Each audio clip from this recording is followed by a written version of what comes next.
આકાશવાણી અમદાવાદ વડોદરા પ્રાદેશિક સમાચાર જયેશ પટેલ વાંચે છે. સૌપ્રથમ મુખ્ય સમાચાર.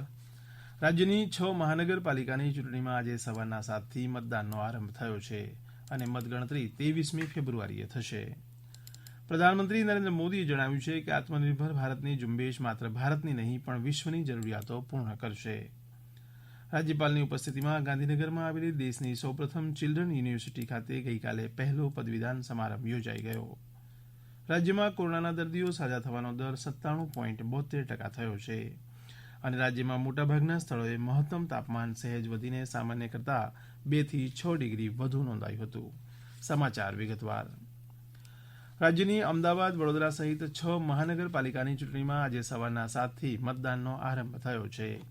આજે સાંજના 6 વાગ્યા સુધી મતદાન યોજાશે અને મતગણતરી 23મી ફેબ્રુઆરીએ થશે. રાજ્ય ચૂંટણી કમિશનર સંજય પ્રસાદે આજે યોજાનારી ચૂંટણીમાં મતદાન કરવા અપીલ કરી હતી. તેમણે કહ્યું હતું કે કોવિડની પરિસ્થિતિને ધ્યાનમાં લઈને ચૂંટણી પંચે મતદાન મથકો ઉપર ખાસ વ્યવસ્થા ગોઠવી છે. શ્રી પ્રસાદે કહ્યું હતું કે કોવિડ પોઝિટિવ દર્દીઓ પણ પીપીઈ કીટ પહેરીને સાંજે 5 થી 6 વચ્ચે મતદાન કરી શકશે.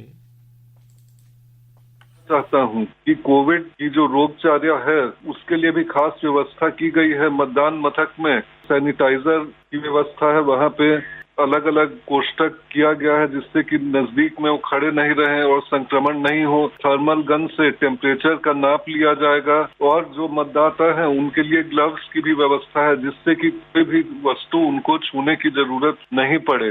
इसलिए कोविड संक्रमण रोकने के लिए सभी व्यवस्थाएं की गई हैं और जो कोविड संक्रमित रोगी हैं उनके लिए भी खास व्यवस्था है कि मास्क के साथ ही साथ पूरा पीपी किट पहन के वो लोग मतदान मथक शाम को 6 बजे के आसपास आ सकते हैं 5 से 6 के बीच में और वहां पे मतदान कर सकते हैं. और सभी स्टाफ के लिए भी संपूर्ण जो किट आता है कोविड का उसकी भी व्यवस्था की गई है. तो मुझे आशा है कि बहुत बड़ी संख्या में आप सब लोग आएंगे और मतदान मथक जाके मतदान करेंगे और अपने लोक प्रतिनिधि चुनेंगे जिससे कि स्वराज की संस्थाओं में सुचारू रूप से व्यवस्था हो सके.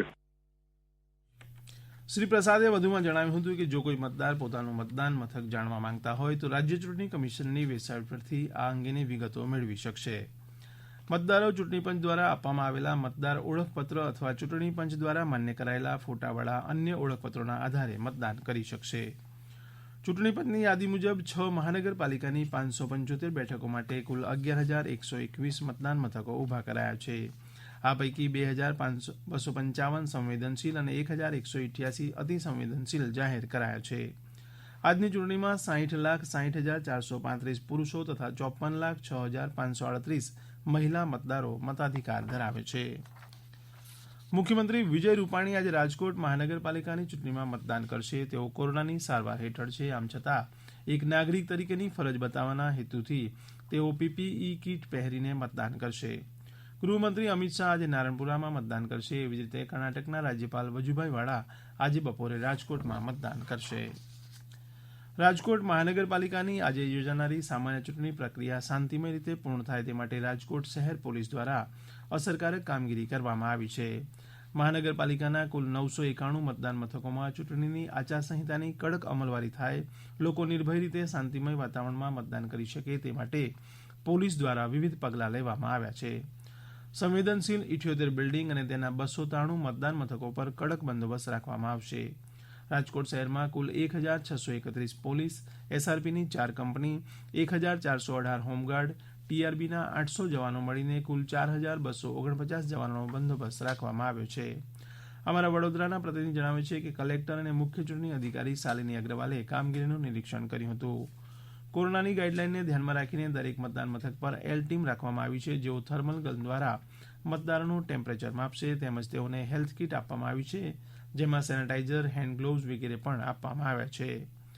જામનગર મહાનગરપાલિકાની ચૂંટણી માટે ઈવીએમ સહિતની સામગ્રી સાથે સ્ટાફને સુસજ્જ કરવામાં આવ્યો છે.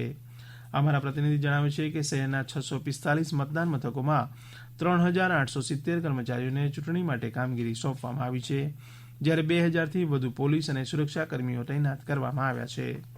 શહેરમાં 312 સંવેદનશીલ અને 11 અતિસંવેદનશીલ મતદાન મથકો પર મતદાન યોજાશે.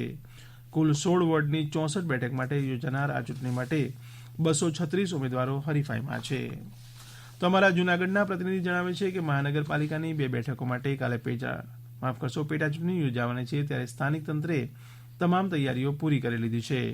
વોર્ડ નંબર 6 અને 15માં એક બેઠક માટે મતદાન થવાનું છે. વોર્ડ નંબર 6માં 7,621 પુરુષ અને 7,135 મહિલા મળી કુલ 14,756 મતદારો છે. જ્યારે વોર્ડ નંબર 15માં 8,632 પુરુષ, 8,167 મહિલા અને ત્રીજી જ્ઞાતિના 6 મળી કુલ 16,805 મતદારો નોંધાયેલા છે, જેને માટે તંત્ર દ્વારા 40 મતદાન મથકો ઊભા કરવામાં આવ્યા છે. પ્રધાનમંત્રી નરેન્દ્ર મોદીએ જણાવ્યું છે કે આત્મનિર્ભર ભારતની ઝુંબેશ માત્ર ભારતની નહીં પણ વિશ્વની જરૂરિયાતો પૂર્ણ કરશે. ગઈકાલે વિડીયો કોન્ફરન્સિંગ માધ્યમથી નીતિ આયોગની સંચાલન પરિષદને સંબોધતા તેમણે કહ્યું કે વિકાસ ભારતનો એજન્ડા છે. ભારતે વિકાસના પંથે ઝડપથી આગળ વધવાનો નિર્ણય લઈ પ્રગતિ શરૂ કરી છે. આ ક્ષેત્રે દેશના યુવાનોએ મહત્વની ભૂમિકા ભજવી છે. વર્ષ 2014થી અત્યાર સુધીમાં શહેરી તથા ગ્રામીણ ક્ષેત્રે 2 કરોડ 40 લાખથી વધુ આવાસો બંધાયા છે તથા 18 માસમાં જલ જીવન મિશન અંતર્ગત 3.5 કરોડ ઘરોમાં પીવાનું પાણી નળ વડે આપવાની શરૂઆત થઈ છે. તેથી દેશના નાગરિકોના જીવન ધોરણમાં પરિવર્તન આવ્યું છે. શ્રી મોદીએ કહ્યું કે ભારત પાસે મત્સ્ય ઉદ્યોગના વિકાસની તથા દરિયાઈ પેદાશોના નિકાસની પુષ્કળ તક છે. તેમણે ગુજરાત સહિત દરિયાકાંઠાના રાજ્યો અને ક્ષેત્રના વિકાસ માટે આયોજન કરવા અનુરોધ કર્યો હતો. આ પ્રાદેશિક સમાચાર આપ આકાશવાણીના અમદાવાદ વડોદરા કેન્દ્ર પરથી સાંભળી રહ્યા છો. વધુ સમાચાર કોરોના અંગેના આ સંદેશ બાદ.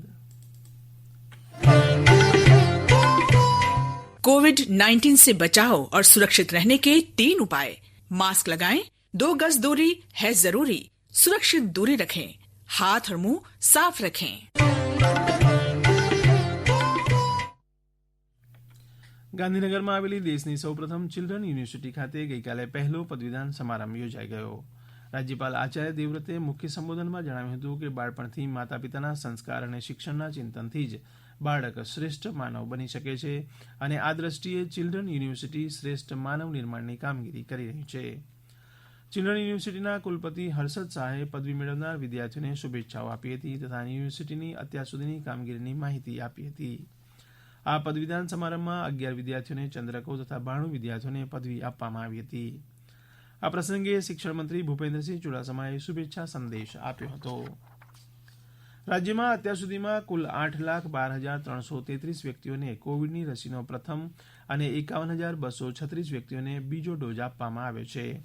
જોકે અત્યાર સુધીમાં કોઈપણ વ્યક્તિને ગંભીર આડઅસર જોવા મળી નથી. દરમિયાન ગઈકાલે કોરોનાના 270 દર્દીઓ સાજા થતાં સાજા થવાનો દર 97.72% થયો છે. રાજ્યમાં અત્યાર સુધીમાં 2,60,745 દર્દીઓએ કોરોનાને માત આપી છે તો નવા 258 કેસ નોંધાયા છે. જોકે અમદાવાદ, અરવલ્લી, બનાસકાંઠા, ભાવનગર, ડાંગ, જામનગર, પાટણ, પોરબંદર, સુરેન્દ્રનગર અને તાપી એમ કુલ 10 જિલ્લામાં કોરોનાનો એક પણ કેસ નોંધાયો નથી. રાજ્યમાં કુલ એક્ટિવ કેસની સંખ્યા 1,672 છે, જેમાંથી 1,643 દર્દીઓની સ્થિતિ સ્થિર છે, જ્યારે 29 દર્દીઓ વેન્ટિલેટર ઉપર છે. રાજ્યમાં છેલ્લા 24 કલાકમાં એક પણ મૃત્યુ નોંધાયું નથી. રાજ્યમાં મોટાભાગના સ્થળોએ મહત્તમ તાપમાન સહેજ વધીને સામાન્ય કરતાં 2 થી 6 ડિગ્રી વધુ નોંધાયું હતું. સૌથી વધુ 35 ડિગ્રી સેલ્સિયસ મહત્તમ તાપમાન પોરબંદર અને વલસાડમાં નોંધાયું હતું, જે સામાન્ય કરતાં 5 ડિગ્રી વધુ હતું. આ ઉપરાંત ભુજ, નલિયા, રાજકોટ, સુરેન્દ્રનગર, કેશોદ, ડીસા અને ગાંધીનગરમાં 34, અમરેલી, દ્વારકા, અમદાવાદ, વલ્લભ વિદ્યાનગર, વડોદરા અને સુરતમાં 33 ડિગ્રી મહત્તમ તાપમાન નોંધાયું હતું. અંતમાં મુખ્ય સમાચાર ફરી એકવાર. રાજ્યની 6 મહાનગરપાલિકાની ચૂંટણીમાં આજે સવારના 7થી મતદાનનો આરંભ થયો છે અને મતગણતરી 23મી ફેબ્રુઆરીએ થશે. પ્રધાનમંત્રી નરેન્દ્ર મોદીએ જણાવ્યું છે કે આત્મનિર્ભર ભારતની ઝુંબેશ માત્ર ભારતની નહીં પણ વિશ્વની જરૂરિયાતો પૂર્ણ કરશે. રાજ્યપાલની ઉપસ્થિતિમાં ગાંધીનગરમાં આવેલી દેશની સૌપ્રથમ ચિલ્ડ્રન યુનિવર્સિટી ખાતે ગઈકાલે પહેલો પદવીદાન સમારંભ યોજાઈ ગયો. આકાશવાણી અમદાવાદ વડોદરા કેન્દ્ર પરથી પ્રાદેશિક સમાચાર પૂરા થયા.